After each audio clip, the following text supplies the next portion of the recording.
Wanita ini mulai kewalahan. Bang Zuma nggak kasih napas. Yesus itu menyampaikan tentang nabi-nabi palsu kepada Iya, muridnya.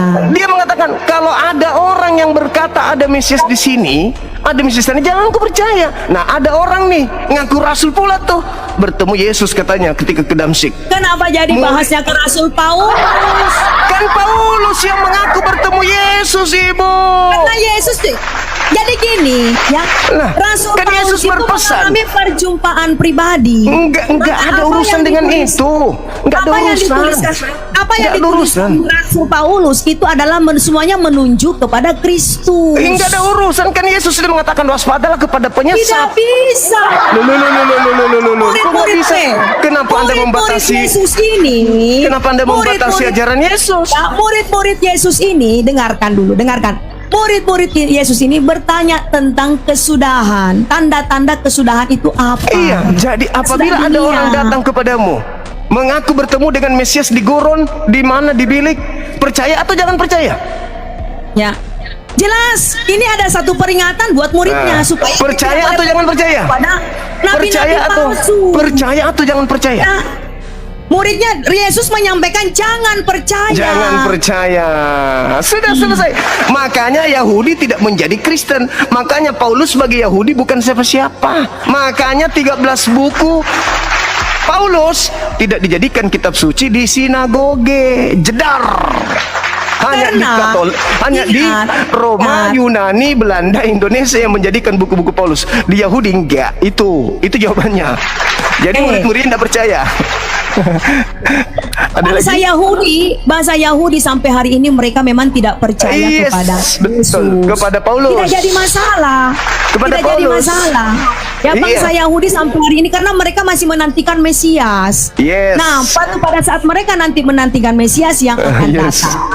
Mesias Berarti- ini adalah Mesias palsu Nah. yang akan membangun bait suci ketiga. Itulah yang Itulah datang muncul. kepada Paulus. Itulah jadi yang keluar dari Paulus? kubur. Loh, kan nasihat Yesus tadi. Apabila ada orang berkata kepadamu melihat Mesias di gurun, di bilik, jangan kamu percaya. Nah, 30 tahun setelahnya Paulus datang tuh. Murid Yesus.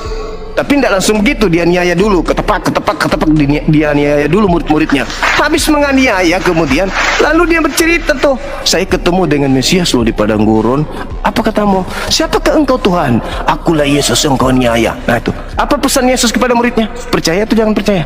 Jangan percaya. Mau Paulus banting Itu kepala di lain-lain bawah lagi, kaki. kisah itu lain lagi. Kok lain lagi? Gak bisa. Makanya Jadi, saya ingat, bertanya ya, tadi, sekarang saya Ibu. tanya, Ibu. saya tanya. Oh, makanya Saya tanya tadi. dulu kepada Bang Makanya Zuma. saya bertanya Waktu pada tadi. waktu pada saat Rasul Paulus ketemu dengan Yesus, ya di Damsyik, dan dia mengatakan akulah Mesias yang aku aniaya. Itu Yesus sudah mati apa? Sudah mengalami kebangkitan? Yesus tidak mati, Yesus langsung terangkat ke langit. Yang mati itu penggantinya. Tadi kan sudah dibahas tadi. Yesus memang terangkat ke langit pada Iya. hari yang keempat. Yohanes 13 dia mengatakan sebelum hari Sabat Yesus sudah tahu kalau dia harus berpindah dari bumi ke Bapa sebelum hari Paskah. Ya betul, itu betul semua. Iya, makanya kenapa Anda menunggu nanti setelah Paskah? Mana yang betul? Mana yang betul? Karena gini, hari Paskah itu ya, setelah Paskah, setelah Paskah atau sebelum Paskah? Yesus terangkat ke langit. Ya. Ayo. Yesus terangkat ke langit setelah kebangkitan pada hari yang ke-40. Sekarang baca Yohanes 13 nomor 1, berani baca?